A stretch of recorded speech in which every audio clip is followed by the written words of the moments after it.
Halo guys, selamat datang di Citampi Story. Kenalin, gua Odon. Dan ini adalah istri gua, Nisa. Anjay, cantik banget anjir. Dan bocil yang satu ini adalah sudahlah ya, gak usah dibahas, gak penting. Suatu hari aku menemui Joko. Dia adalah temanku, namun dari dimensi yang berbeda. Iya, Joko adalah arwah gentayangan yang ada di Citampi ini. Malam itu ia terlihat murung, sedih, dan galau. Sebagai teman di sini aku menawarkan sebuah bantuan. Barangkali ada hal yang bisa aku bantu. Dia pun akhirnya mulai bercerita. Joko Seno, seorang pria tampan, gagah, pekerja keras, pengusaha sukses, idaman para wanita. Dia mempunyai kekasih bernama Suci Asih. Mereka berdua saling mencintai laksana Romeo dan Juliet. Hingga suatu hari, di momen yang paling membahagiakan bagi mereka berdua, tiba-tiba berubah menjadi kisah yang tragis. Suci Asih, orang yang paling berharga bagi Joko Seno, di hari itu harus meninggalkan dunia ini untuk selamanya. Tak lama sepeninggal Asih, Joko pun akhirnya menyusulnya, alias mati, meninggal, modar, mokat, tumpes, is dead. Ya, pada akhirnya mereka berdua bisa bersatu di dimensi yang sama, dimensi kematian. Namun semuanya tak sesuai harapan. Pada kenyataannya, Asih tak bisa mengingat siapa itu Joko. Dan disinilah gue masuk sebagai orang ketiga untuk menghancurkan hubungan mereka berdua. Enggak, gue bercanda doang, gue gak sejahat itu. Tapi mungkin nanti bisa gue coba deh. Inti percakapan panjang di malam itu adalah Joko meminta tolong gimana caranya agar ingatan Asih bisa pulih kembali. Jadi mereka berdua bisa bersatu kembali, hidup bahagia untuk selama-lamanya. Into the T, into the A, into the I. Tai. Yang jatuh cinta siapa? Yang repot siapa?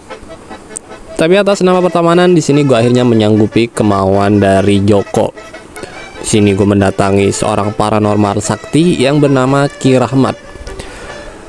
Menurut informasi yang gue dapat, Ki Rahmat adalah top global, glory, poin 10k, win strike 100 kali gak pernah pecah. Dia gak butuh bayaran, tapi dia mengajukan sebuah syarat di mana gue harus merenovasi tempat ini menjadi indah kembali. Ya, secara teori sih bener gue gak bayar, tapi untuk ngerenovasi gue butuh biaya yang lumayan gede gitu loh. Jadi gue pikir sama aja bayar gak bayar. Tai. Ya, tapi mau gimana lagi, gak ada pilihan lain. Jadi gue terpaksa harus merenovasi tempat ini.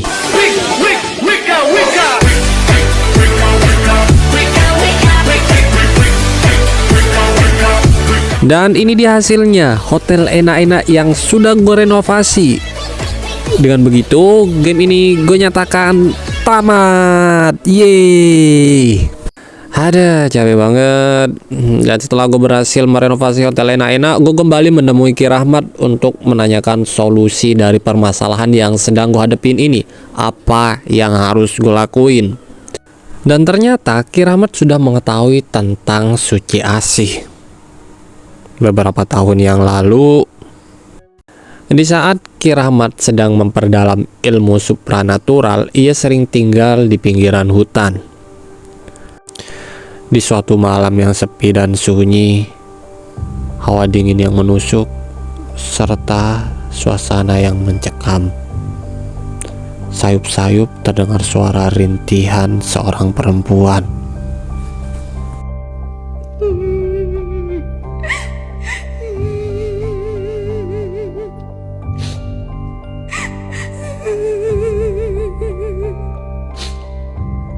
Didorong rasa penasaran yang tinggi, Ki Rahmat pun akhirnya memberanikan diri untuk mencari tahu dari mana suara itu berasal. Dengan hanya berbekal lentera kecil di tangannya, Ki Rahmat pun mulai membelah gelapnya malam. Perlahan dan pasti, ia mulai menerobos rimbunnya hutan di malam hari. Perlahan suara itu semakin jelas. Suara rintihan seorang wanita yang sangat sedih dan menyayat hati. Perlahan, hingga pada akhirnya Wah, meme. Nah, jadi kurang lebih kayak gitulah pertemuan pertama kali antara Ki Rahmat dan juga Asih. Waktu itu Asih itu seperti orang ketakutan dan kebingungan. Menurut Ki Rahmat, dia itu tetap wanita yang cantik namun dengan wajah yang pucat dan kakinya gak menapak tanah. Waktu itu juga pas ditanya, Asih itu bener-bener gak ingat apa-apa tentang dirinya. Sampai pada akhirnya Ki Rahmat menggunakan kekuatannya untuk mencari tahu siapa sebenarnya perempuan itu, dan ketemulah namanya Suci Asih. Namun karena pada waktu itu kekuatan dari Ki Rahmat masih belum tinggi, jadi dia cuma bisa menerawang sekedar namanya aja, nggak sampai kejadian di masa lalunya. Namun masih ada yang janggal dengan Asih. Ki Rahmat seperti melihat setengah hantu dan setengah manusia, seperti seorang yang terjebak di antara dua dimensi. Dan cara satu-satunya agar bisa lepas dari itu adalah dengan menemukan cinta sejatinya. Ki Rahmat memberi saran kepada Asih agar dia menunggu di kuburan Citampi sampai tiba masanya cinta sejatinya akan datang. Mulai sejak saat itu, Asih pun setia menunggu di kuburan Citampi sampai sekarang. Untuk mengembalikan ingatan Asih, di sini gue perlu ngasih barang-barang yang bisa mengingat akan masa lalunya, seperti rantang, keranjang, dan juga pisang goreng. Dan terbukti setelah gue ngasih 3 barang tersebut, Asih membawaku ke tempat yang sepi di tengah hutan dan jauh dari keramaian. Asih mulai bercerita tentang ingatannya mulai pulih, di mana di masa lalu ia sangat tergila-gila dengan Joko Seno, bahkan sampai ia lupa makan, minum, dan tidur. Sedangkan tentang untuk rantang itu sendiri, ia pernah mengantarkan makan siang untuk ayahnya yang di sawah dengan harapan bisa bertemu dengan Joko. Tapi sayang Joko tak ada di sana. Menurut ayahnya, Joko lebih senang berdagang dibandingkan harus bekerja di sawah. Bahkan ada momen di mana Asih rela bangun subuh hanya sekedar untuk memandang Joko yang sedang berangkat kerja. Ya, kurang lebih kayak gitulah kisah dari 3 barang tersebut. Dan barang selanjutnya harus gue bawa adalah sapu tangan, sepatu kulit, dan juga batu. Kurang lebih mirip dengan kejadian di sebelumnya. Asih menarikku ke tempat yang sepi di tengah hutan dan mulai bercerita tentang ingatan di masa lalunya. Sepatu, sapu tangan, dan juga batu. 3 hal tersebut mengingatkannya momen di mana pertama kali ia bisa berjalan berdua dengan Joko Seno. Waktu itu Joko mengantarnya untuk pergi ke pasar. Tiba-tiba saat pulang dari pasar, tak sengaja kakinya tergelincir dan terluka. Joko pun dengan sigap membalut luka itu dengan sapu tangan. Dan di momen itulah juga pertama kali Joko Seno menggendong Suci Asih. Momen yang takkan pernah bisa terlupakan. Lecet dikit gak ngaruh bos, yang penting bisa nempel. Ya, itu sekaligus menjadi momen pertama kali di mana Suci Asih bisa sedekat ini dengan Joko Seno. Barang selanjutnya ada teh herbal, jamu herbal, boneka perca, dan juga jarum. Sebenarnya ini merupakan kenangan pahit bagi Asih dan juga Joko Seno. Waktu itu Asih tengah bersiap-siap untuk mengantarkan makanan ke sebuah tempat. Ia melewati jalan yang sepi dan tanpa sengaja bertemu dengan beberapa berandalan.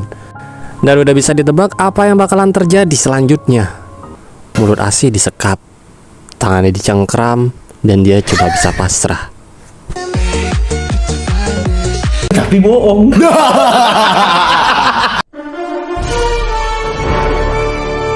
Sang pahlawan tiba dan tanpa keraguan-raguan sedikit pun Joko Seno maju dengan gagah berani menghantam semua para berandalan itu. Hingga pada akhirnya mereka berdua bisa beristirahat dengan tenang di rumah sakit alias babak belur gara-gara Joko Seno tak sehebat yang gue bayangin. Bahkan yang paling parah, Asih itu sampai gagal otak ringan gara-gara kena hantam. Nah, disinilah momen Joko ngasih teh herbal ke Asih. Dan setelah itu, seperti biasa, obrolan dua orang yang saling bucin. Maafkan aku sayangku, aku tidak akan meninggalkanmu, aku tidak akan membiarkan hal ini terulang kembali. Pih. Lanjut ke barang selanjutnya, ada kain jarik, ada lampu minyak, ada tulang ayam, plus jantung pisang. Masih belum selesai, aku diundang untuk menghadiri pesta pernikahan mereka berdua antara Joko Seno dan juga Suci Asih. Pernikahan itu diadakan sangat meriah di alam gaib dan dihadiri banyak sekali tamu undangan. Namun tak satu pun dari mereka yang berteriak, "Kerupuk kurang, kerupuk kurang." Intinya semuanya diam membisu, ramai tapi sangat damai.